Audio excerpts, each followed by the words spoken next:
Got a Fizz sample pack but not sure how to add it to FL Studio? No worries, I'll show you how to install and access your sounds in just a few simple steps. First, locate the downloaded sample pack on your PC. If it's a zip or a RAR file, right-click on it and select Extract here. Once extracted, you'll see a folder with your sample pack inside. Now, let's add it to FL Studio. Start by copying the folder containing the samples.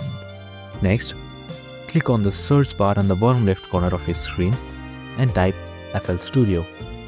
Right-click on it and select More, then open File Location.